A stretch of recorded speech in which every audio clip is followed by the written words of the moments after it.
Hi, this is Hegg from Grimfrost. We're here at the Grimfrost Longhouse, and we are joined by Torulf, a Swedish musician, and your new album Ristningar I Ginnungagap comes out on February 16th on Grimfrost Records. Welcome. Thank you so much. All right. So, first of all, Ristningar I Ginnungagap, how would you translate that, and why did you choose that title for the album? I would translate it first and foremost as carvings in Ginnungagap or carvings in the deep. Okay. So, yeah, Ginnungagap is a very, like, for those who don't know what Ginnungagap is, can you explain what that is? So basically, Ginnungagap from Nordic mythology is where the whole cosmology begins. Yeah. It is described in the sagas as a gaping void, and it is where the elements of fire and ice come together and they create something new. So it's a very primeval place, and it is where the album takes you. Yeah. All right. So, Ristningar I Ginnungagap is, if I understand it, is the third album in a trilogy that you've released.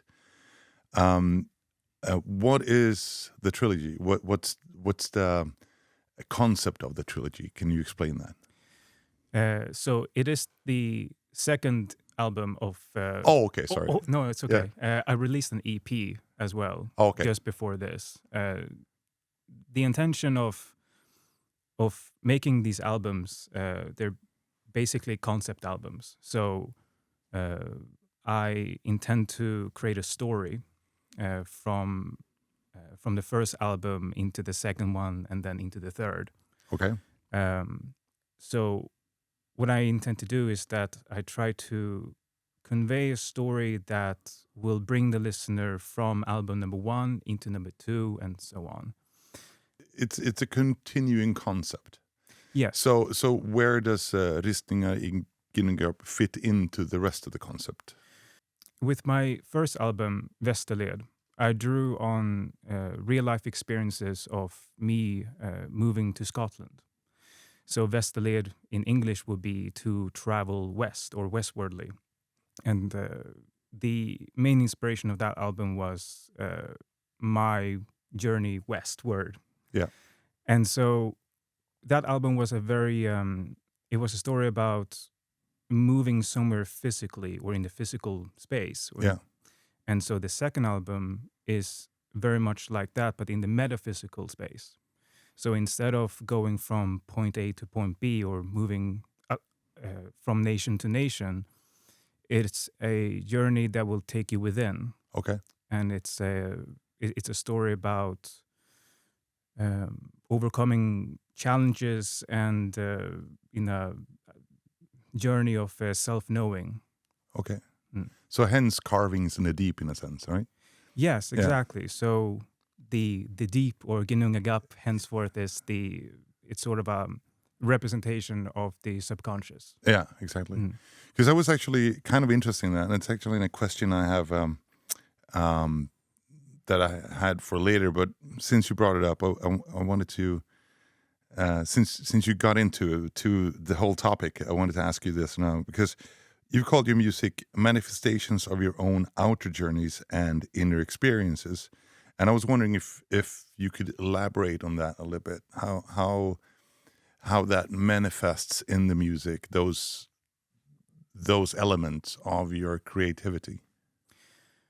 I suppose I would say it like this. The way that I make music is that I create an atmosphere. I create the setting in which then the story would take place in. And I loosely base my music creation with real-life experiences that I've had.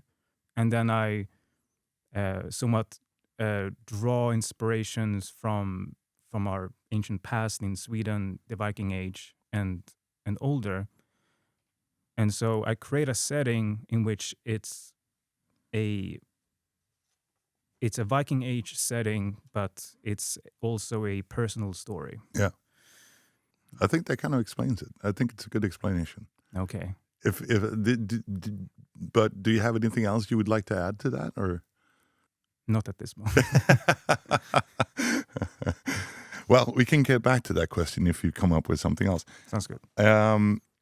But it kind of brought me into actually where I was going earlier. So when did your interest for Norse mythology and history begin? Like where was the starting point in this field for you? I think like many Scandinavians, it started when we were children, like growing up with stories and bedtime stories. And I was lucky enough to grow up with a father that was also interested in history. Yeah. And so he used to take us on travels to see petroglyphs, to see Viking Age grave mounds, and always being interested in hearing about those stories from that time. And so I was, or still am, a very imaginative person. And so I could easily envision or to imagine all these stories from the ancient past when I was walking around in the fields or around the petroglyphs or the Viking grey mounds. Actually, the name Torulf, because it's just a name, but why I chose it is because when I was a child, my father used to make up these bedtime stories for me and my brother, and he used to make up these stories about this Viking from Sweden and going on of adventures all around the world. He used to go to Ireland, to Scotland, to England, even to Japan. Oh, wow. And somehow those stories and that character was still there. Yeah. Deep in the mind, so subconscious. Yeah. And so when I started making this kind of music, it just kind of clicked that that's what I was going to name it. That in some way I'm going to also be on explorations and adventures, but I'm going to do it musically. Yeah.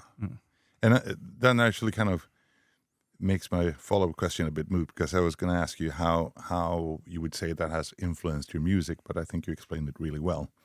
But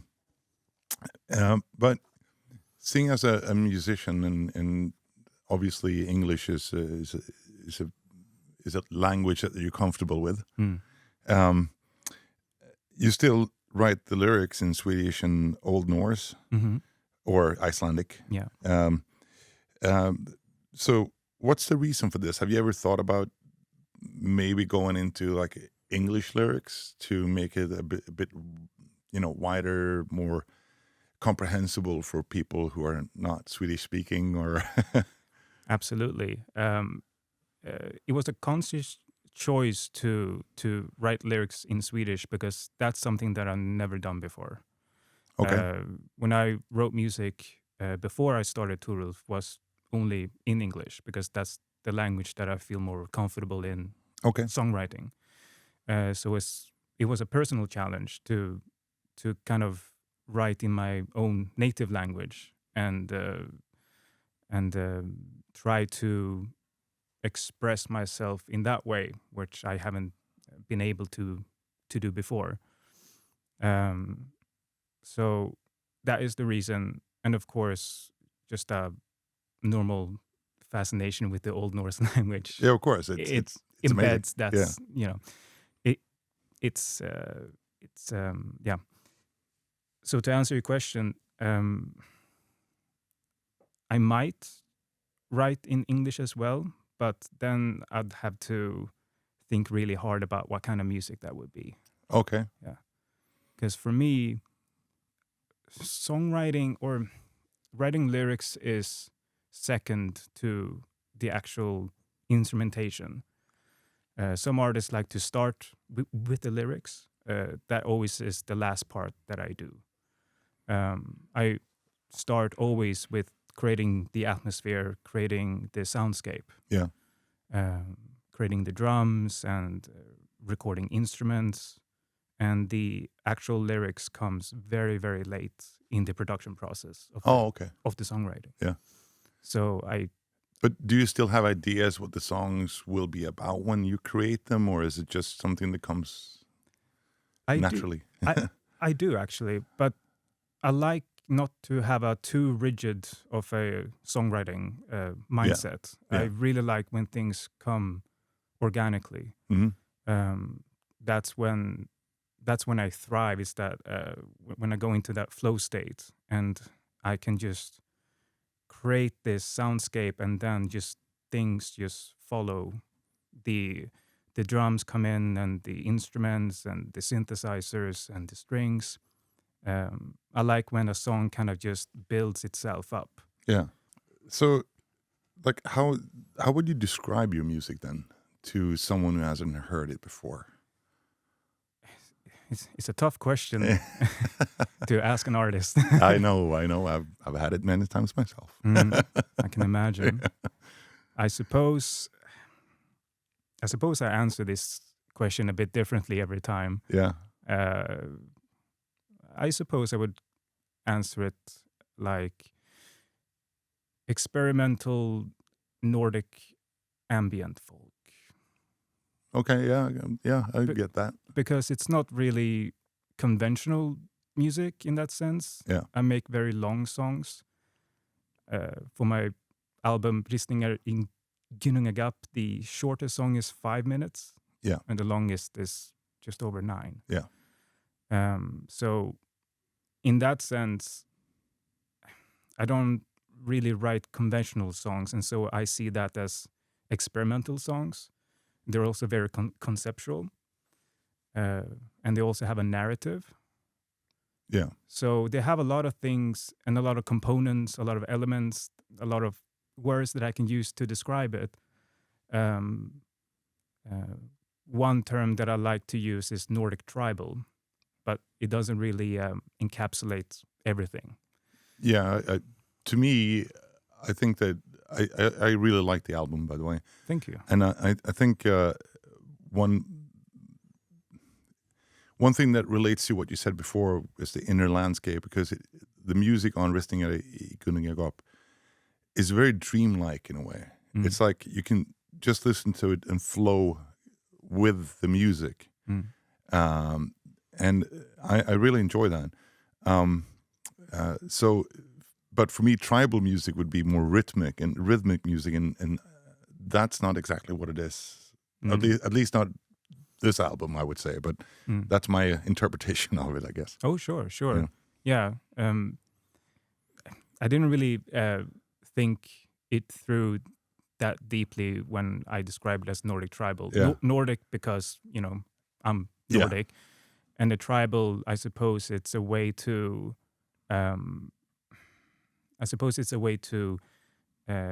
to make me more stand out from the trend or from the genre, so to speak. Yeah, I hear you. And try to carve my own little corner of it. Yeah, that totally makes sense. But you also touched upon this, that you play all the instruments on the album, right? Yes. So what instruments do you play? Like it's like I think you have both modern and historical instruments, but yes, can you tell us? Yeah, I have very little instruments. I have a tagelharpa. Yeah, that I use, a very very nice one that also has a pickup mic. So what I do is that I plug it in directly to my computer, and then I can digitally add lots of effects. Oh, okay. And then immediately create an ambience, an atmosphere. Okay. Adding on that, I also have an Irish boran that I mostly use to layer with electronic drums. So I have both the electronic drums, but also the acoustic drums that have that nice texture that really can't fake. Yeah, exactly. And so that's essentially what I do. I have very little instruments, but um, what I do is that I layer them With on top of each other with with, different effects. yes, Oh, exactly, okay. with Yeah. different effects, different synthesizers, Yeah. and virtual instruments.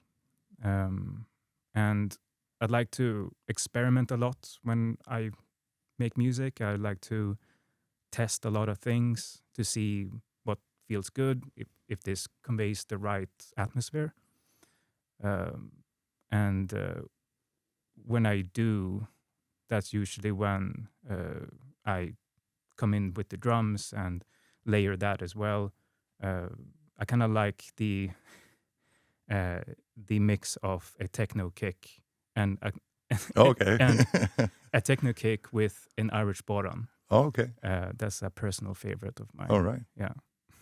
So obviously you are very talented. You can play many different instruments. You understand the making some music. So where did your musical journey start?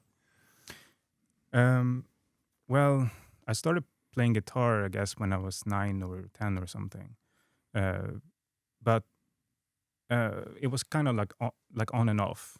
And then I went to high school with on a music program, and that's where I learned or to dabble with drums and piano and bass guitar and all sorts of things. And so I easily can pick up an instrument and kind of figure it out. Okay. But I only is like a master of none. Okay, I hear you. But I started with electronic music when I was 14. Okay. And so that really opened up a whole new avenue to make music. And so I just started to make music like it was like a video game. Just doing it over and over and over again, and making new songs for each day, and listen them on my bus ride to school, and you know, and so I just became very, very obsessed with it. Oh, okay. In a good way. So you say you got into electronic music when you were 14 and you started with the guitar, but like how come you chose folk music, and specifically the style of folk music that you're the direction that you're going right now? Like, how come you got into that part? It's an interesting story. I was at university. I studied sound and music production, and one day one of my teachers came into the lecture room, and he had this odd-looking wooden instrument. And without saying a word, he just started to play it. And that moment really, it really captured me. Okay. I was really entranced by the sound of this strange instrument. So I just sat there, like stunned. And then he said that this instrument was called a vevlira, or a hurdy-gurdy. Yeah. And he used to play in a band called Hedningarna. Back really? in the 80s and the Yeah, 90s. I know that band really well. Yeah. I'm a big fan. Me too. Yeah. I didn't know them then, Yeah. but my teacher said, "Yeah, I've been playing in this band, and it's good music, I think." And then he just started the lecture with, I think the lecture was about acoustics. Yeah. And so at the time, I was very into making music that's more oriented with ambient, like very ambient music, and very like futuristic music. But that moment, listening to the hurdy-gurdy, really rooted me, in a sense. It was like hearing a sound that was calling out to me in a way that no other sound has before. And that was it. That from then on, I went home. I started to do a lot of research about folk music. Before then, folk music to me was kind of corny. a lot of dancing and a lot of violins and yeah, accordions and stuff like that. But listening to Hedningarna then was like a revelation, because what they did was fascinating to me by combining modern technology with pedals and effects and looping with traditional folk instruments. That blend, that merge was genius to me. I think so too. So on a side note, before we move on, favorite album of Hedningarna? I can't really name one. Kaxi. That's a good one. Otherwise, a lot of people go for Trä, which is the third, because Trä is similar to 3. So, and then Kaxi obviously is 2 in Finnish. Oh, so, that's right. Yeah. So it's kind of interesting side note. But they're funny. Yeah, we're digressing a little bit. We love Hedningarna; they're great. So if you haven't heard them, you should check them out. I guess we are at getting to the end of the interview now, but we touched a little bit on this topic, and it is a little bit of a big question, because we were talking about the music scene, because the folk music inspired by Norse culture, mythology and history, has become very popular, especially through bands like Vardruna, Myrkur, and Hindarfjall. What makes this style of music relevant to you? Well, let's start there. What makes this style of music relevant to you? What makes it relevant to me is that it's part of our identity, and that for a very long time, I guess, listening to music and listening to various genres was never really enough for me to feel grounded. But mostly I could get stimulated or excited or even nerdy about it. But this kind of music really grounded me in a way that it was an experience of self-knowing and connection to Scandinavia, to the history, and it was more of a feeling of belonging that no other genre made me feel. Yeah. So I had a follow up on that, and that's kind of where I want to go now, because you say it's a feeling of belonging, and it's something that it's close to the Scandinavian spirit and everything, but it has actually become very popular around the globe, which you can see in for instance, in like festivals like Midgårdsblot. I'm not sure if you've ever been there, but like people from all over the world come there to listen to this type of folk music mixed with metal music, of course. But what do you think, or do you have a thought on why it's become so relevant in the modern society to people from lots of different cultures? Do you have any idea, thought about that? I haven't really thought about it. I suppose people are wanting a very strong and sincere expression, and I think a lot of people yearn for it. And when it comes to this new wave of Scandinavian music, I think the aesthetics are so powerful, and the music is very good. And I think that a lot of people around the world gets fascinated by it. But it could also be Celtic music. Yeah, I would love to see a similar wave of Celtic music coming up as well. And I think it's mostly that, but that's just my opinion.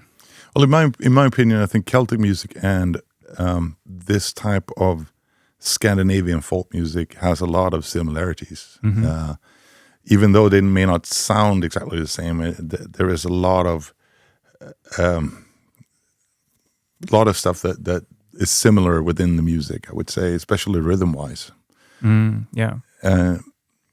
So yeah, I would also be very interested in actually. I think it'll be very good. Yeah.